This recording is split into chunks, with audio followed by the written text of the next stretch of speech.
Sir ನಮಸ್ಕಾರ sir. ಕೃಷಿ ಮೇಳ 2024ಕ್ಕೆ ನಿಮಗೆ ಸ್ವಾಗತ ಸರ್.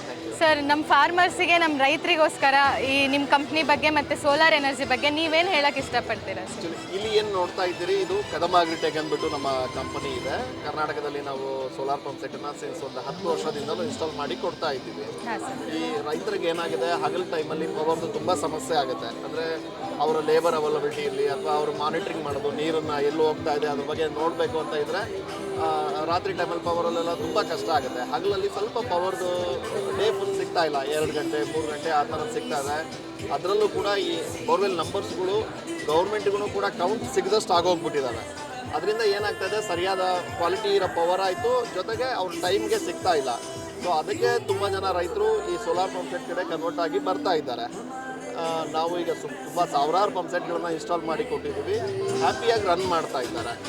ಸರ್ ಇವಾಗ ಎಲ್ಲರಿಗೂ ಒಂದು ಡೌಟ್ ಇರುತ್ತೆ, ನಾವು ಕಂಪ್ಲೀಟಾಗಿ ಸೋಲಾರ್ ಎನರ್ಜಿ ಮೇಲೆ ಡಿಪೆಂಡ್ ಆಗ್ಬೋದಾ ಅಥವಾ ಸೋಲಾರ್ ಎಲೆಕ್ಟ್ರಿಕಲ್ ಇಲ್ಲದೆ ನಾವು ಸೋಲಾರ್ನು ಯೂಸ್ ಮಾಡೋಕ್ಕಾಗಲ್ಲ ಅಂತ ಕೆಲವೊಂದು ಪ್ರಶ್ನೆಗಳು ರೈತರಿಗೆ ಇರೋದಂತೂ ಸಹಜ. ನೀವೇನು ಹೇಳೋಕ್ಕೆ ಇಷ್ಟಪಡ್ತೀರಾ? ಏನಾಗ್ತಾ ಇದೆ, ಮುಂಚೆ ಇನಿಷಿಯಲ್ ಸ್ಟೇಜಲ್ಲಿ ಬಂದಾಗ ಸೋಲಾರ್ ಪಂಪ್ ಸೆಟ್ಗಳು ಒಂದಷ್ಟು ಡೆವಲಪ್ಮೆಂಟ್ ಹಂತದಲ್ಲಿ ಇತ್ತು. ಆ ಟೈಮಲ್ಲಿ ಒಂದಷ್ಟು ಟ್ರಯಲ್ಸ್ ಆ್ಯಂಡ್ ಎರರ್ ಆಗಿರೋದು ಉಂಟು.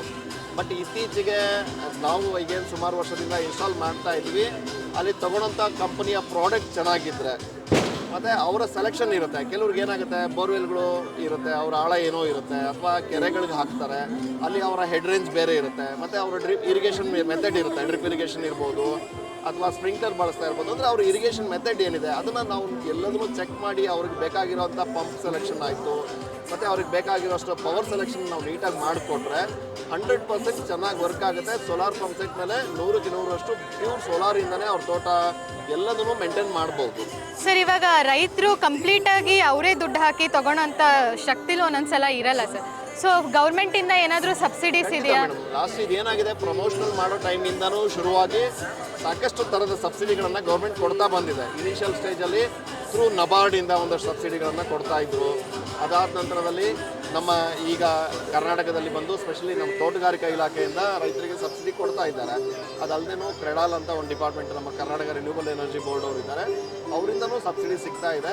ಬಟ್ ರೈತರು ಸಬ್ಸಿಡಿ ಅಂದ್ಬಿಟ್ಟು ಈ ಕೆಲವೊಂದು ವೆಬ್ಸೈಟಲ್ಲಿ, ಯೂಟ್ಯೂಬಲ್ಲಿ ಅಥವಾ ಫೇಸ್ಬುಕ್ಕಲ್ಲಿ ನೋಡಿ ಎಲ್ಲೋ ಗೊತ್ತಿಲ್ಲದೆ ಇರೋ ಕಡೆ ರಿಜಿಸ್ಟರ್ ಮಾಡಿ ಸಾಕಷ್ಟು ದುಡ್ಡನ್ನು ಕಳ್ಕೊಂಡಿದ್ದಾರೆ. ಯಾರಿಗೋ ಪೇಮೆಂಟ್ ಹಾಕೋದು, ಏನೋ ಮಾಡೋದು ಮಾಡ್ತಾರೆ. ದಯವಿಟ್ಟು ರೈತರಿಗೆ ನಾವು ಹೇಳೋದು ಇಷ್ಟೇ, ನೇರವಾಗಿ ಡಿಪಾರ್ಟ್ಮೆಂಟ್ಗಳಿಗೆ ಹೋಗಿ ಮಾತಾಡಿ. ತೋಟಗಾರಿಕೆ ಇಲಾಖೆ ಅಂದರೆ ನೇರವಾಗಿ ನಿಮ್ಮ ತೋಟಗಾರಿಕೆ ಇಲಾಖೆ ಎಲ್ಲ ತಾಲೂಕಲ್ಲಿ ಹೋಬಳಿ ಲೆವೆಲ್ಗೆ ಆಫೀಸರ್ಸ್ ಇದ್ದಾರೆ. ಇನ್ನು ಕ್ರೆಡಾಲ್ ಬಂದರೆ KEB ಅವರು ಅದನ್ನು ಹ್ಯಾಂಡಲ್ ಮಾಡ್ತಾ ಇದ್ದಾರೆ, ನಮ್ಮ ಕರ್ನಾಟಕ ಎಲೆಕ್ಟ್ರಿಸಿಟಿ ಬೋರ್ಡು. ಡೈರೆಕ್ಟಾಗಿ ಹೋಗಿ ವಿಚಾರಿಸಿ ಸರಿಯಾದ ಕಡೆ ಹಣ ಪಾವತಿ ಮಾಡಿ, ದಯಮಾಡಿ ಇವ್ರಿಗೆ ಯಾರ್ಯಾರಿಗೋ ದುಡ್ಡನ್ನು ಕೊಟ್ಟು ಕಳ್ಕೊಳ್ಳೋಂಥ ಕೆಲಸ ಮಾಡ್ಕೋಬೇಡಿ. ಸರ್ ನಿಮ್ಮ ಕಂಪ್ನಿಗೆ ರೈತರು ಬಂದು ಕನ್ಸಲ್ಟ್ ಮಾಡಬೇಕಂದ್ರೆ ಯಾವ ರೀತಿ ಮಾಡ್ಬೋದು? ನಾವು ಕದಂಬ ಅಗ್ರಿಟೆಕ್ ಅಂತ ಚೆಕ್ ಮಾಡಿದ್ರೆ ಸಿಗುತ್ತೆ. ನಮ್ಮ ಕಾಂಟ್ಯಾಕ್ಟ್ ನಂಬರ್ನು ನಾನು ನಿಮಗೆ ಕೊಡ್ತೀನಿ. ನೇರವಾಗಿ ನಮ್ಮ ಟೋಲ್ ಫ್ರೀ ನಂಬರ್ ಇದೆ, ಕಾಲ್ ಮಾಡಿದ್ರೆ ನಮ್ಮಲ್ಲಿ ತುಂಬ ಜನ ರೆಪ್ರೆಸೆಂಟ್ಸ್ ಇದ್ದಾರೆ, ನಿಮ್ಮ ಡಿಸ್ಟಿಕ್ ವೈಸಲ್ಲಿ ಇದ್ದಾರೆ. ಮತ್ತು ನಿಮ್ಮ ಡಿಸ್ಟಿಕಲ್ಲಿ, ನಿಮ್ಮ ತಾಲೂಕುಗಳಲ್ಲಿ ಕೂಡ ಸಾಕಷ್ಟು ಜನ ರೈತರಿಗೆ ನಾವು ಇನ್ಸ್ಟಾಲ್ ಮಾಡಿಕೊಟ್ಟಿರೋಂಥ ಫಾರ್ಮರ್ಸ್ ಇದ್ದಾರೆ. ನೇರವಾಗಿ ನೀವು ಅವ್ರ ಹತ್ರನೇ ಹೋಗಿ ನಮ್ಮ ಸರ್ವಿಸ್ ಹೆಂಗಿದೆ, ನಮ್ಮ ಕ್ವಾಲಿಟಿ ಹೆಂಗಿದೆ ಕೇಳಿ ವಿಚಾರಿಸಿ ಪರ್ಚೇಸ್ ಮಾಡಿ. ತುಂಬ ಜನ ಕಂಪ್ನಿಯವ್ರು ಏನಾಗಿದ್ದಾರೆ, ಟೆಕ್ನಿಕಲಿ ಸ್ಟ್ರಾಂಗ್ ಇರಲ್ಲ. ಈ ಎಲ್ಲ ಪ್ರಾಡಕ್ಟ್ಗಳು ಸರ್ವಿಸ್ ಓರಿಯೆಂಟೆಡ್, ಅಲ್ಲಿ ಸರ್ವಿಸ್ ಕೊಡಬೇಕು. ಇವತ್ತು ಸಿಸ್ಟಮ್ ಹಾಕ್ಸ್ಕೊಂಡು ನಾಳೆ ಸರ್ವಿಸ್ ಸಿಕ್ಕಿಲ್ಲ ಅಂದರೆ ತುಂಬಾ ಕಷ್ಟ ಆಗುತ್ತೆ. ಇದರಲ್ಲಿ ತುಂಬ ಕಾಂಪೊನೆಂಟ್ಸು ಕೂಡ ಇರುತ್ತೆ. ಸೋಲಾರ್ ಪ್ಯಾನಲ್ಸ್ಗಳಲ್ಲಿ ಸಾಕಷ್ಟು ವೆರೈಟಿ ಇದೆ, ಅದನ್ನು ಮೌಂಟ್ ಮಾಡೋಂಥ ಸ್ಟ್ರಕ್ಚರ್ ಇದೆ, ಮೋಟರ್ ಪಂಪ್ ಎಫಿಷಿಯನ್ಸಿ ಇರೋವಂಥದ್ದು, ಕಂಟ್ರೋಲರ್ದು ತುಂಬ ಇರುತ್ತೆ. ಅದನ್ನೆಲ್ಲ ನೋಡಿ ವಿಚಾರಿಸಿ ಪರ್ಚೇಸ್ ಮಾಡಿ ಅಂತ ನಾನು ರೈತರಲ್ಲಿ ಮನವಿ ಮಾಡ್ತೀನಿ. ಸರ್ ಈ ಸೋಲಾರ್ ಎನರ್ಜಿ ಅಥವಾ ಈ ಸೋಲಾರ್ ಪ್ಯಾನಲ್ ಇನ್ಸ್ಟಾಲ್ ಮಾಡೋದ್ರಿಂದ ರೈತರಿಗೆ ಏನು ಉಪಯೋಗ ಆಗುತ್ತೆ ಸರ್? ಅವರು ನೇರವಾಗಿ ಪ್ರತಿದಿನ ಬೆಳಗ್ಗೆಯಿಂದ ಸಂಜೆವರೆಗೂ ಕಂಪ್ಲೀಟ್ ಅವರ ಇರಿಗೇಷನ್ನ ಕಂಪ್ಲೀಟ್ ಮಾಡ್ಕೋಬೋದು. ಹಗಲು ಹೊತ್ತಲ್ಲೇ ಅವ್ರ ಇರಿಗೇಷನ್ ಆಗುತ್ತೆ. ಮತ್ತು ಆ ಬೆಳಗ್ಗೆ ಎಷ್ಟು ನೀರು ಬೇಕೋ ಅಷ್ಟು ನೀರನ್ನು ಅವ್ರು ಫುಲ್ಫಿಲ್ ಮಾಡ್ತಾರೆ. ಈಗ ಲೇಬರ್ ಬಂದರೆ ಬೆಳಗ್ಗೆ ಟೈಮಲ್ಲಿ ಲೇಬರ್ ಅವೈಲಬಿಲಿಟಿ ಇರುತ್ತೆ, ಆ ಟೈಮಲ್ಲಿ ಅವರು ನೀರು ಕೊಡ್ತಾರೆ. ರಾತ್ರಿ ಎಷ್ಟೊತ್ತಲ್ಲೋ ಕರೆಂಟ್ ಬಂದಿದೆ, ನಾನು ಎಷ್ಟೋ ನೀರು ಕೊಟ್ಟೆ, ಆ ಥರದ್ದು ಯಾವ್ದು ಕನ್ಫ್ಯೂಷನ್ಸ್ ಇಲ್ಲ. ಇಲ್ಲಿ ಸಫಿಷಿಯೆಂಟ್ ಡೇ ಟೈಮಲ್ಲಿ ಅವ್ರಿಗೆ ಎಷ್ಟು ಬೇಕೋ ಆ ಬೆಳೆಗೆ ಸರಿಯಾದ ನೀರು ಕೊಡ್ತಾರೆ. ಖಂಡಿತ ನೀರು ಗೊಬ್ಬರ ಅದನ್ನು ಮಾನಿಟರ್ ಮಾಡಿದ್ರೆ ಒಳ್ಳೆ ಬೆಳೆ ತೆಗಿತಾರೆ.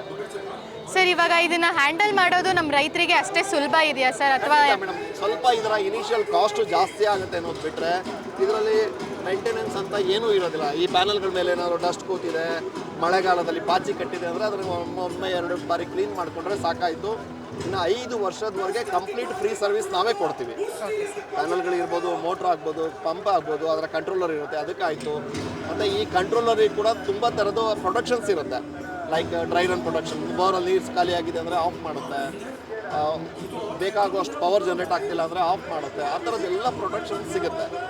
ಅದು ರೈತರಿಗೆ ತುಂಬಾ ಮೋಟ್ರ್ ಹಾಳಾಗೋದು, ಮೋಟ್ರ್ ಸುಟ್ಟೋಗೋದು, ಏನೋ ಇಂಬ್ಯಾಲೆನ್ಸ್ ಆಗೋದು, ಆ ಥರದ್ದು ಯಾವ ಇಶ್ಯೂಸ್ನೂ ಇದರಲ್ಲಿ ಬರೋಂಥದ್ದು ತುಂಬ ಕಡಿಮೆ.